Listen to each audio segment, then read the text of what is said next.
everyone, this is David Cleveland with ECLZ Bikes, and today we're going to do a short installation video. I know a lot of you just got your bike and want to get busy putting it together and going out and ride and have a good time. So we're not going to take a lot of time doing this video, but we're sure going to cover all the essential points that you need to follow in order to successfully put your bike together. Gator, let's pull this bike up out of the closet. For sure. Here, I'll tell you what, I'll switch with you. Okay, you got it?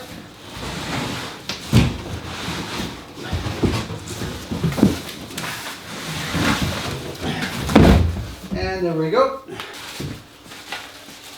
And don't forget to wear a helmet. Okay, Gator, go for it. All right, so we have our brand new blue 5-star. You just saw us pull it out of the box. We're going to go ahead and get the wheel, the battery, everything unpacked. We'll turn the bike upside down, and then we're going to start the assembly.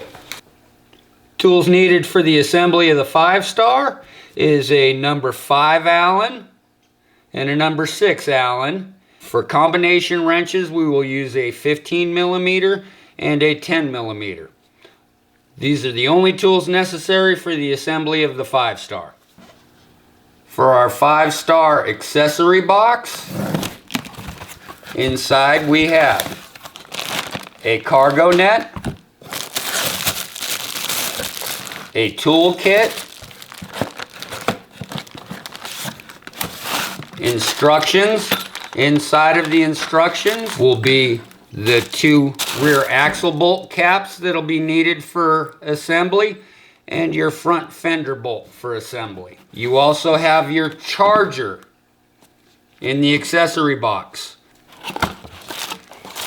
So this would be a great time to get your battery or batteries, as the case may be, charging up and going while you're assembling the bike. As you see, we have the bike unpacked, all the foam off it. For this particular bike, the easiest way to start before we turn it over for wheels, pedals, anything like that, is to put the handlebars on. I'll use a number 6 Allen to break these 4 nuts free. And the handlebars just go on and the mount goes right back onto the handlebar stem.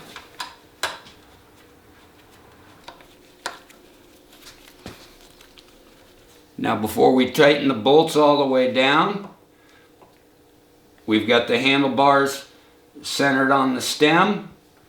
We'll rotate into proper riding position and finish tightening the bolts down. As you saw, you can turn the display a little bit. Never tighten the display down so much that it won't pivot, because if something catches it while you're riding, right now it can move out of the way. If you tighten it down so much that it can't do a little rotate, something hits this, time for a new display. With the handlebars now on, we can flip the bike over to put the pedals on the crank arms and the wheels. But before I do, even though this handlebar comes up high enough, it's just my habit, I make sure that display is protected, nothing can scratch it while it's turned over.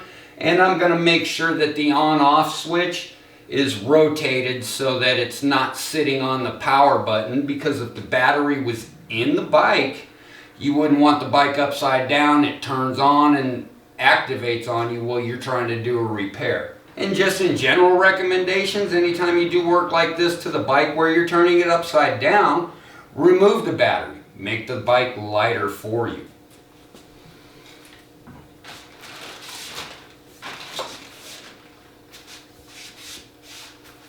We're going to remove the fork saver, and what this does is just keeps anything from getting in the dropouts of your front fork.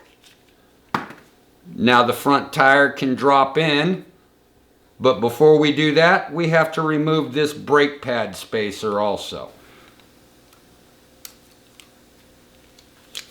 With the brake pad spacer removed, we can install the front wheel now. We're ready to insert the front wheel assembly, but we're going to make careful note that the rotor is going to line up with the opening of the front brakes, and it'll just save you a lot of fighting later. The other thing to note, this washer goes to the outside of the fork, not on the inside. If you put the washer on the inside, your rotor will not sit correctly and you're always going to have a brake rub that you're never going to get out.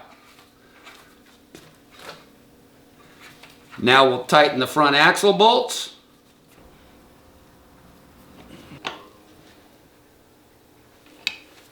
The pedals are keyed left and right. The left is the non-chain side, the right is the chain side. We're going to use a number 15 to install these. Open box wrench.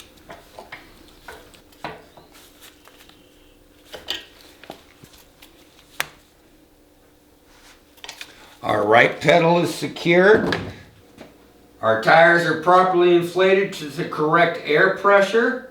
We're going to put the rear axle bolt caps on, and then we'll be able to turn this bike back right side up, put the fender on, the headlight on, and we'll be ready to put a battery in here and start the party.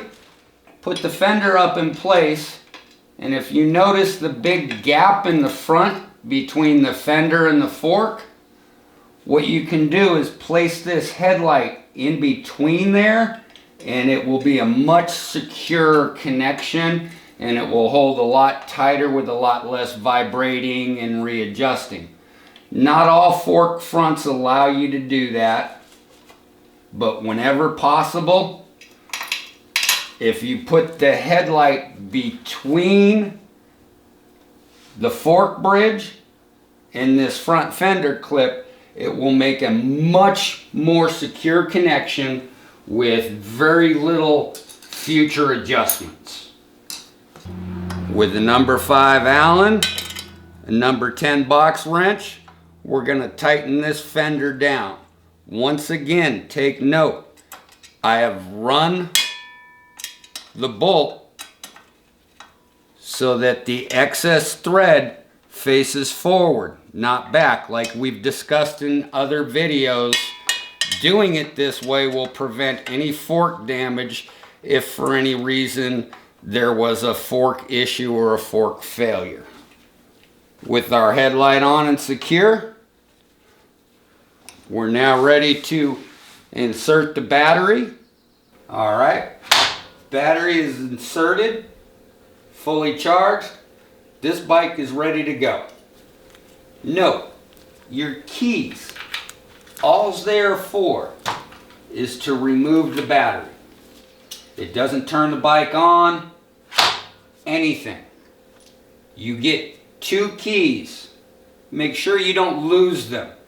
They can take a minute to get new ones if you do. That's why you get 2, so you can separate them. That way if you lose your keychain, you still got one at home, so you'll be able to remove batteries. But all the keys are for is battery removal only. Okay, a couple last things to finish up, such as setting the display. We're going to power the bike up by holding the on button.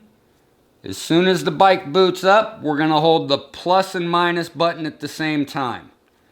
For this particular model, you only have 5 seconds when the display powers up to get into the menu function. If you've been riding along or the bike's been on, you will have to turn the bike off, turn the bike back on to access the menu. First one we're going to want to change. Units. We're going to scroll down using the minus button, go to unit, enter, change 1 to 3.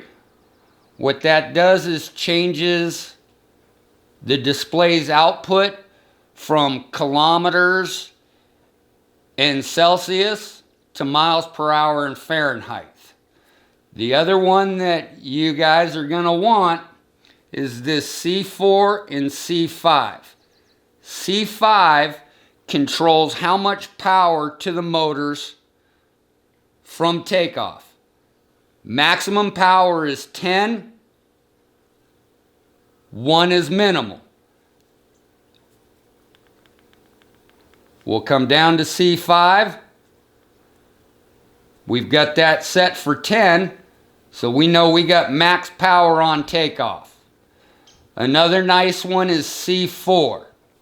What C4 allows you to do is control how much power from the throttle goes to the motor. It's 0, it's maximum power from the throttle. As you start going up, it limits the power from the throttle, and you can adjust accordingly to find that sweet spot that you like for your riding. If you are going to go into the display, mess with any settings, my recommendation, take a picture of the display first with your phone.